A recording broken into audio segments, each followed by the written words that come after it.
Welcome back everyone. আরও একটি নতুন স্মার্টফোন নিয়ে হাজির হয়ে গেলাম। এটা অনারের রিসেন্ট টাইমে লঞ্চ হওয়া স্মার্টফোন অনার X5 প্লাস। বাংলাদেশে এই স্মার্টফোনটা কিন্তু অফিসিয়ালি লঞ্চ হয়েছে। এটা মূলত বাজেট ফ্রেন্ডলি স্মার্টফোন, লাইক যাদের বাজেট কিনা 15,000-এর নিচে রয়েছে তাদের জন্য নতুন এক প্যাকেজ। এই বাজেটে অনেক খেলোয়াড় আছে, তো অনার কি করলো সেটাই জানবো আজকের ভিডিওতে, এবং এই স্মার্টফোনটা স্পেসিফিকলি কাদের জন্য সেটাও জানতে পারবেন এই ভিডিওতে। এই হচ্ছে স্মার্টফোন বাবাজি। দেখতে কিন্তু মোটামুটি সুন্দরই। এটার রিয়ার প্যানেলটা ফ্রস্টেড গ্লাসের মতো লাগবে, যদিও এটা প্লাস্টিকে তৈরি, বাট গ্লাস একটা ভাইব দেয়। Body frame square boxy shape, SIM card স্লটটা উপরে রয়েছে, প্রয়োজনীয় পোর্টস অ্যান্ড বাটন একদম সবকিছু আছে, লাইক 3.5mm হেডফোন জ্যাক রয়েছে, ইউএসবি টাইপ সি পোর্ট থাকছে এটাতে। ফোনটাতে রয়েছে সাইড মাউন্টেন ফিঙ্গারপ্রিন্ট স্ক্যানার, মানে হোম বাটন যেটা এটাই ফিজিক্যাল ফিঙ্গারপ্রিন্ট স্ক্যানার হিসেবে কাজ করে। এটা ফাস্ট অ্যান্ড একুরেট। অনারের এই স্মার্টফোনটা বেশ ডিউরেবল, লাইক আপনি এভাবে চাইলে ফেলে দিতে পারেন, বেশ শক্তপোক্ত। মানে যারা একটু রাফ অ্যান্ড টাফ টাইপের ইউজার রয়েছেন, একটু দীর্ঘদিন একটা স্মার্টফোন ব্যবহার করতে চান আর কি, শক্তপোক্ত হলে ভালো হয়, তাদের জন্য এটা একটা ভালো অপশন এরকম প্রাইস পয়েন্ট থেকে। ডিসপ্লে সেকশনে আসলে এর ডিসপ্লে সাইজ 6.56 ইঞ্চ, যা মূলত ইনসেলের প্যানেল, এবং এটা এইচডি প্লাস রেজুলেশনের। তবে এখানে পুষিয়ে নেওয়ার ওরা ট্রাই করছে 90 হার্টজ দিয়ে, 90 হার্টজ হাই রিফ্রেশ রেট পাওয়া যাবে। এইটার পিপিআই ডেন্সিটি 269। তবে ডিসপ্লেতে কোনো ধরনের প্রোটেকশন আছে কিনা এই ব্যাপারটা আমি শিওর না, আপনারা অবশ্যই গ্লাস প্রোটেক্টর ব্যবহার করতে পারেন। ডিসপ্লেতে আমরা ওয়াটার ড্রপ নজ দেখছি, এই বিষয়টা একটু বেমানান। এমনিতে এই ডিসপ্লেটা কেমন ছিল? এই ডিসপ্লেটার কালার রিপ্রেজেন্টেশন ভালো, এই ডিসপ্লেটার টাচ রেসপন্স মোটামুটি ভালোই। এটার সাইড থেকে দেখতে গেলে ভিজিবিলিটি ঠিকঠাক পেয়েছি, কোনো ধরনের নেগেটিভ ইস্যু পাইনি। ডিরেক্ট সানলাইটে কিছুটা স্ট্রাগল করলেও শ্যাডো এরিয়াতে একদম ক্লিয়ারলি ভিজিবল ছিল এই ডিসপ্লে। এখন 720p রেজুলেশন, হ্যাঁ একদম কাছ থেকে দেখতে গেলে অবশ্যই আপনি বুঝবেন যে এখানে শার্পনেসের ঘাটতি রয়েছে, বাট মোটামুটি এইটুকু দূরত্ব থেকে দেখলে ব্যাপারটাকে কনসিডার করতে পারবেন।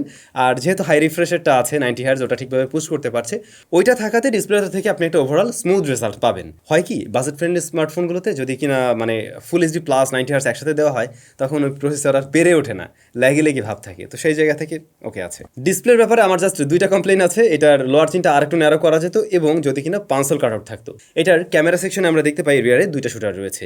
তো মেইন শুটার হলো গিয়ে 50 মেগাপিক্সেলের, পরবর্তী শুটার 2 মেগাপিক্সেলের, যা মূলত ডেপথ সেন্স করবে।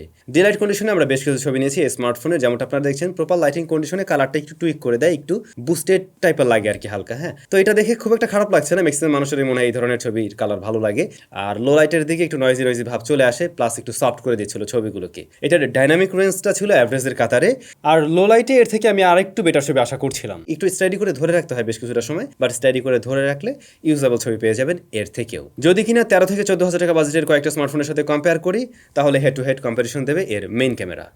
পোর্ট্রেট মোড আছে, এজ ডিরেকশন মোটামুটি ভালোই, ব্যাকগ্রাউন্ড ব্লারনেসটা একটু আর্টিফিশিয়াল লাগছে আমার কাছে, আর ব্যাকগ্রাউন্ডে বেশি আলো চলে আসলে ওইটার এক্সপোজার কন্ট্রোল করতে কি একটু প্যারা খায়। সঠিক লাইটিং কন্ডিশনে নিতে পারলে আপনি এর ছবি নিয়ে সন্তুষ্ট থাকবেন, আই মিন পোর্ট্রেট। দেন এই স্মার্টফোনের ফ্রন্ট ফেসিং ক্যামেরা, যেখানে 5 মেগাপিক্সেলের শুটার রয়েছে, এইটা ভিডিও কলিংয়ের জন্য ঠিকঠাক, আর ছবি তুললে প্রপার লাইটিং কন্ডিশনে যদি নেন তাহলে ভালো লাগবে আশা করছি। এর বাইরে দেখছিলাম অনেকটা সফট হচ্ছিল লো লাইট কন্ডিশনে, আর ডাইনামিক রেঞ্জে মেইন ক্যামেরা থেকে এটা কিছুটা পিছিয়ে থাকছে।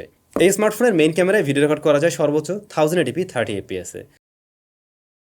স্মার্টফোনটি পাওয়া যাবে বাংলাদেশে একটি ভ্যারিয়েন্টে, 4GB র্যাম এবং 64GB হলো স্টোরেজ। 128GB হলে আমি আরও বেশি খুশি হইতাম, যেটা থাকতে পারতো আর কি।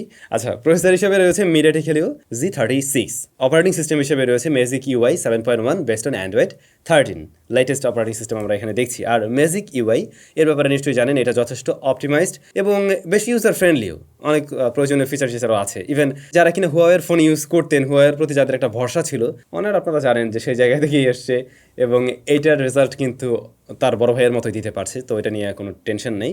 বাট এই যে প্রসেসরটা মিডিয়াটেক হেলিও G36, এইটা একেবারে এন্ট্রি লেভেলের একটা বেসিক প্রসেসর। মূলত যারা কিনা প্রথম অ্যান্ড্রয়েড ফোন কিনবেন, অথবা সেকেন্ডারি অ্যান্ড্রয়েড ডিভাইস হিসেবে ব্যবহার করবেন, কিংবা সিনিয়র সিটিজেন হতে পারেন, টুকটাক ব্যবহার করবেন, মাঝে মধ্যে হালকা পাতলা গেমিং করবেন, হেভি ইউজার না আপনি, তাদেরকে সন্তুষ্ট করতে পারবে এই প্রসেসর। বাট আপনি যদি হেভি ইউজার হয়ে থাকেন, অ্যাট এ টাইম অনেকগুলো অ্যাপ্লিকেশন নিয়ে কাজ করবেন, গেমিং করতে হবে, তাহলে কিন্তু এই প্রসেসরটা আপনার জন্য পারফেক্ট না। তো এই স্মার্টফোনটা আমি যেমনটা বলছিলাম, এর ইউআইটা বেশ ভালো ছিল, দ্যাটস ওয়াই আমরা রেগুলার পারফরমেন্স ভালো পেয়েছি। যেমন ডে টু ডে বেসিসে আমরা যখন বিভিন্ন অ্যাপ্লিকেশন মানে সোশ্যাল মিডিয়া অ্যাপসগুলো রয়েছে সেগুলো চালাচ্ছিলাম, একসাথে 3-4টা অ্যাপ্লিকেশন নিয়ে যখন কাজ করছিলাম, এটা মোটামুটি হ্যান্ডেল করতে পারে স্মার্টফোনটি। ইভেন খুব বেশি হিট জেনারেট করে না, হালকা ওয়ার্ম হয়, তবে ওভারহিট হয়ে যাওয়ার মতো কোনো প্রবলেম দেখিনি এই স্মার্টফোনটিতে। পাওয়া যায়নি ল্যাগ হ্যাংয়ের দেখা। আর গেমিংয়ের প্রসঙ্গে আসলে, আপনি যদি 2D গেম লাভার হয়ে থাকেন, মাঝে মধ্যে সময় কাটাবেন, দেন এটা আপনার জন্য ওকে। আর আমরা ট্রাই করছিলাম ফ্রি ফায়ার, চলে আর কি, বাট আমি কাউকে সাজেস্ট করবো না এই ধরনের ফোন দিয়ে আসলে হেভিলি গেমিং করার কোনো চিন্তা ভাবনা করেন। পারফরমেন্স সেকশনে আরেকটু বেটার চিপ দিয়ে আসলে আর জাস্ট 128 GB যদি হতো স্টোরেজ, তাহলে এটা নিয়েও কোনো কমপ্লেন আমার থাকতো না।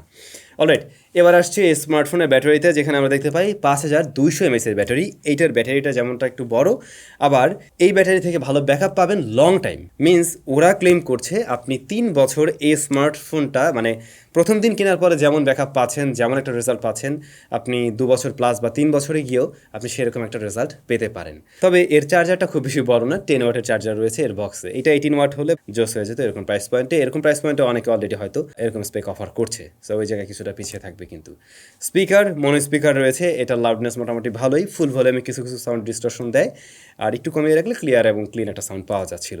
ইয়ারপিসের সাউন্ড আবার ঠিকঠাক আছে এই স্মার্টফোনের। তো এই যে এত কিছু নিয়েছিল অনার X5 প্লাস। এই স্মার্টফোনটার দাম কত? 13,999 টাকা। 13,999 টাকায় কিছু জায়গা আছে যে কারণে আপনি অবশ্যই পারচেস করতে পারেন, আবার স্টিল কিছু জায়গা আছে যে জায়গাগুলোতে ইমপ্রুভমেন্টের সুযোগ ছিল।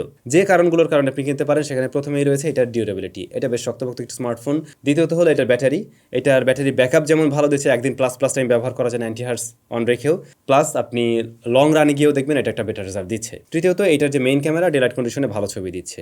এবং চতুর্থ নম্বরে রয়েছে এর ইউআই, যেটা সাধারণত আমরা এই ধরনের বাজেট ফ্রেন্ডলি স্মার্টফোনে খুব একটা ভালো কিছু দেখি না, বাট অনারের ইউআই নিয়ে আপনারা সন্তুষ্ট থাকবেন। আর যে সমস্ত জায়গাগুলোতে আসলে ইমপ্রুভমেন্টের দরকার ছিল, এটার ডিসপ্লেতে ইউ শেপ নসের বদলে একটা পাঁচল কাট আউট দিলে এটা দেখতে আরও বেশি ভালো লাগতো। এটার স্টোরেজটা যদি 128 GB পর্যন্ত হতো আর কি, তাহলে এটা আরেকটু সুবিধা দিত আমাদেরকে অবশ্যই। পাশাপাশি প্রসেসরটা আরেকটু বড় হতে পারতো এই, অথবা যদি এটার দাম আরও কিছুটা কম হতো, তাহলে এই বিষয়গুলো নিয়ে হয়তো এই ধরনের কমপ্লেন আমার আসতো না। আই হোপ নেক্সট টাইম ওনার আরও বেটার করার ট্রাই করবে। এবং যেহেতু বাংলাদেশে তারা আসছে, হ্যাঁ অবশ্যই ওয়েলকাম।